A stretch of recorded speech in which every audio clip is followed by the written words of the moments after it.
Welcome, everyone. We're now at time period 8 for our brief review of AP United States history. This might be a tough one for me to keep succinct, but I will continue to try.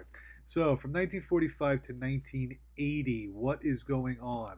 I would say these are the big themes here. You have the Cold War throughout the entire 35-year period, although the Cold War goes into about 45 years.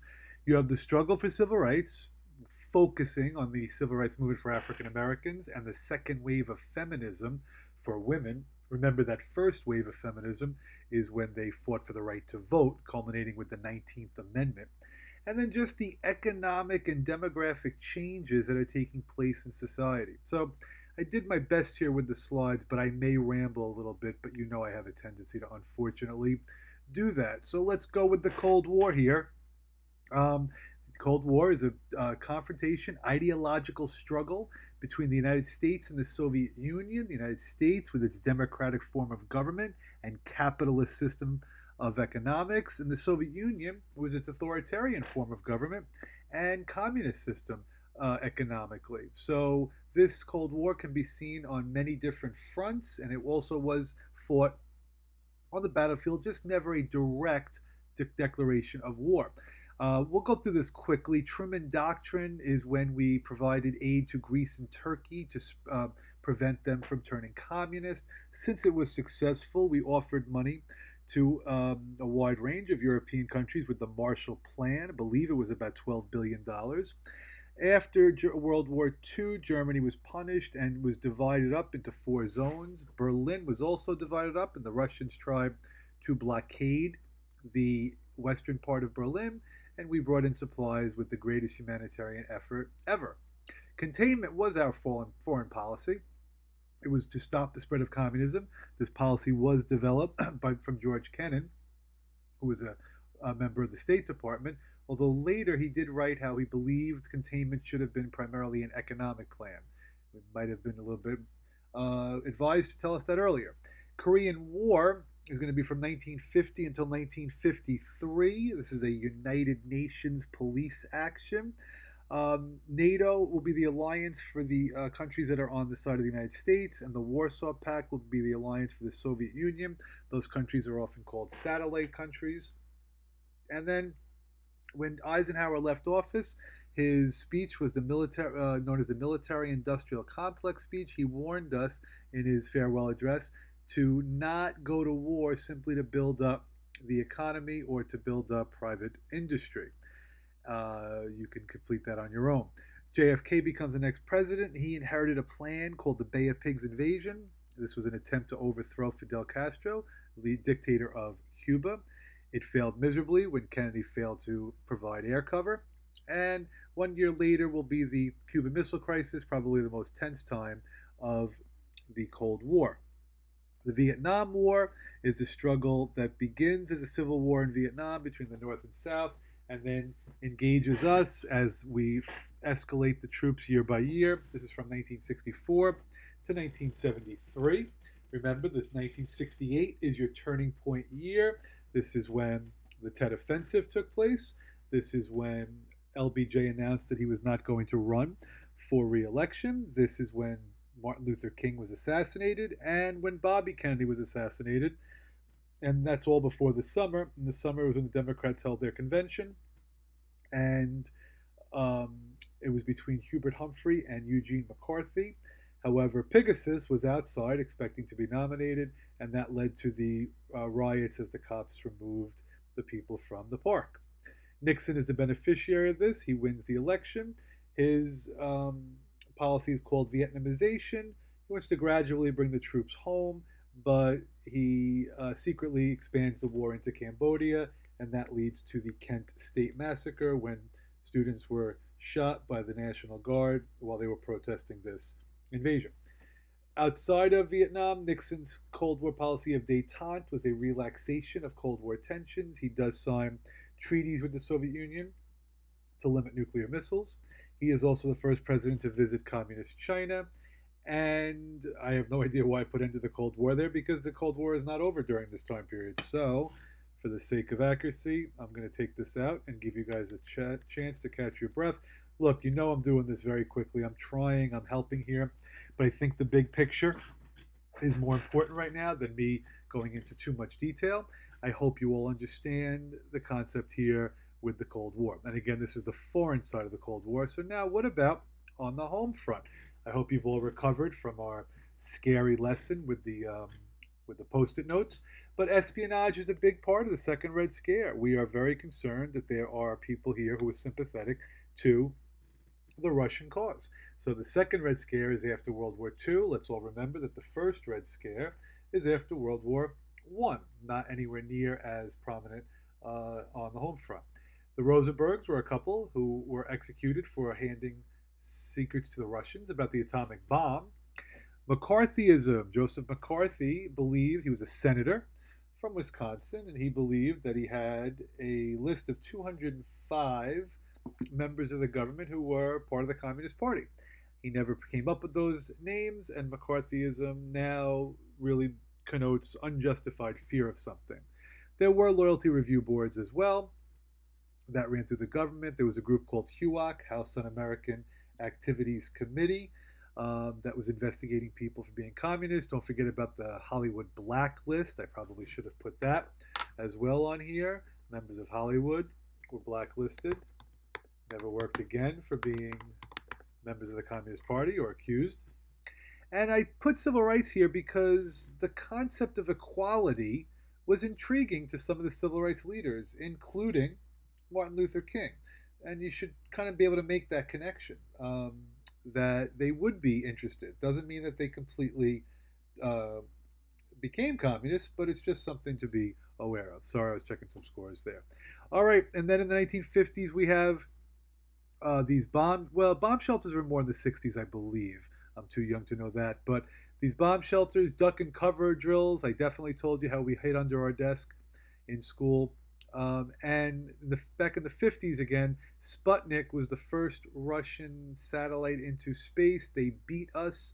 So as a result of that, we created NASA. I know one of you is very happy about that, and maybe more. And we also put more money into math and science education. And then I just took a huge leap, I'm not really sure why, all the way to the boycotting of the Moscow Olympics in 1980. So there we go for the Cold War. All right, so now, civil rights movement. This was so difficult for me to tame down. So let us begin, and hopefully you don't mind me taking a little time here. So a lot of people think symbolically Jackie Robinson is the beginning of the modern day civil rights movement for African Americans. First African American to play in the major leagues, breaking the color barrier in baseball, faced enormous scrutiny and tremendous anger on the part of many Americans. 1 year later, Truman signed an executive order to integrate the military. So the first war Americans had soldiers who fought side by side, black and white, was the Korean War. Now we get to the 1954 landmark Supreme Court decision, Brown versus Board of Education. This case said that segregation in schools was unconstitutional. And what's rather encouraging is that it was a 9-0 ruling. So this is something that really a lot of people say begins the movement for equality. Sometimes people think it's over because the Supreme Court ruled, but now the fight really is just beginning. 1 year later, a terrible tragedy involved the brutal murder of Emmett Till. You might remember that story, how the mother had the open casket funeral. 1 year later after that is the Montgomery bus boycott, led by Rosa Parks and Martin Luther King Jr. But some of you might remember that it was supposed to be Claudette Colvin, who was the lady. Then, 1957, Little Rock High School. 9 black students were selected to become the first to integrate the school. They faced enormous pressure and animosity, and even prevented from going into school by the governor, Orville Faubus. But Eisenhower called in the National Guard to um, escort them into the school for the remainder of the year. JFK is elected in 1960, definitely with the help of the African American vote. Civil Rights Act of 1964 was passed, I would argue, through the amazing legislative achievements of Lyndon B. Johnson. Another student is very happy right now. And the Voting Rights Act is 1 year later in 1965, Don't forget that leaders did not all agree with each other during the civil rights movement, Martin Luther King and Malcolm X being two that differed in their paths. Don't forget the sit-ins were a big part of the civil rights movement and the freedom rides. And then I'll teach this Southern strategy quickly. If you remember way back in the Reconstruction era, the Democrats they were the party that was gaining support from the former Confederates. So the Democrats were the ones who favored Jim Crow. The Democrats were the ones that were looking to keep African Americans in an inferior position, supported the Black Codes. And they did that all throughout. And people tend to keep their vote from one generation to another. They don't often change too much. And then the Republicans realized that the Democrats had really changed, that FDR was no longer really, as a member of the Democratic Party, the leader of the Democratic Party, he wasn't in favor of these discriminatory practices. So the Republicans, and I'm not saying that they favor discrimination, but they use the argument that we should favor states' rights. So even though they don't want to say segregation, they're coding it by just saying states' rights, and that's how the South changed, and the flip went to that the South was more Republican. I just want to please clarify, I am in no way saying that anybody today in politics supports segregation. All right, women. In the 1950s, women are going to return to a more conservative role. This is definitely confusing sometimes. So even though the 20s was the flappers and they were challenging traditional expectations, 50s we take a little bit of a step backward for women's equality. And then it's the radicalness of the 60s, the second wave of feminism, that really emerges. And you will see Congress pass an Equal Pay Act. You will see people like Betty Friedan, the author of The Feminine Mystique, often seen as like the Bible of this section of the women's rights movement. And then they tried to get an equal rights amendment ratified, but it did not pass. They missed by 3 states, and Phyllis Schlafly was one of the females that voted that riled up people against this amendment. And then in 1973 is the landmark Supreme Court decision, Roe versus Wade, which legalized abortion and is still a prominent role in the political landscape today. All right, now these are just some economic and demographic changes during this time. So this is all 48 to 60. So I just wanted you to know that in 1948, Truman was elected, but the Chicago Tribune printed that newspaper, Dewey Defeats Truman. So now, I don't know, I just put that in there because I felt like it. So 1950s, you need to know that it is a more conservative time. You have the baby boom. This is the large increase in the population as the soldiers came home from World War II from 1945 to about 1960. Since we need more places for people to live, the growth of suburbs takes place. Our very own from Long Island, Levittown, is one of the model towns. Every house was produced the same, very quickly produced and cheap, affordable. There was a high tax rate, though, in the 1950s. Be aware of that. The top marginal rate was very high. But it's important to know that the middle class was prospering. This was overall a pretty good decade economically. President was Eisenhower, Republican, but moderate. And need I say more? Interstate highway system. Next time you're doing a road trip with the family and you see this, I don't know, don't do anything, but just recognize that it's there. All right, now this is the 60s. So we have JFK as your president. We really don't have many legislative achievements for him because he was only president for 3 years. We're not really sure what he might have done, but LBJ has enormous legislative accomplishments. So in addition to the Civil Rights Act I told you, his concept of the Great Society, he was motivated, I don't think I ever told you this, but he was motivated by a book called The Other America by Michael Harrington. And he was so upset with the level of poverty and the inequality that existed in America. So the Great Society is his idea concept to deal with this. And he created Medicare, created Medicaid. Those are health insurance programs. He definitely was in favor of low-income housing, subsidizing housing for people, and really wants to try to promote a great improvement for the economic situation for the poor.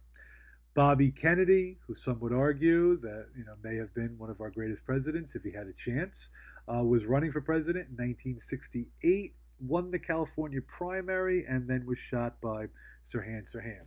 And that led to all the chaos of the 68 Chicago Democratic Convention. And then these two events in 1969, the Stonewall Riot is viewed as the beginning of the gay rights movement when cops beat up, attacked people coming out of a gay bar in New York City. And Woodstock is the great music festival. And as you know, I am just an incredible wealth of knowledge on music, but I don't want to overwhelm you with that right now. Here is now the 70s. I guess I did a decent job with the organization of this. Kent State, that is the massacre after the protests about the invasion of Cambodia. 4 people were killed. Pentagon Papers, 7,000-page document that was leaked to the New York Times by Daniel Ellsberg. And that is like, it's not the beginning, but it just senses, it kind of symbolizes a lot of the scandals that were involved with Watergate. And I did teach Watergate the other day, but that's the scandal under Nixon, in which it led to his resignation.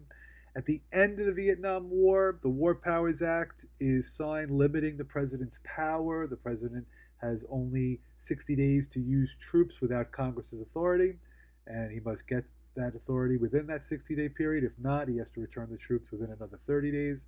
And then anything on the 70s, the economy was not good in the 70s, the oil crisis being the large problem to deal with. Ford and Carter struggled with this, but there was also high inflation. There was stagflation. It was a bad time economically. All right, so I think I did okay with that. Hopefully, you understand the big concepts. You know, if I wanted to, I would just go in order of all these presidents here. But I think this should help you guys out quite a bit. Okay? Any questions? Send me a text, send me a message. I wonder if any of you noticed that there was this little white line here that is, I didn't line it up perfectly when I set this up. I hope that doesn't bother anybody. All right, have a great day.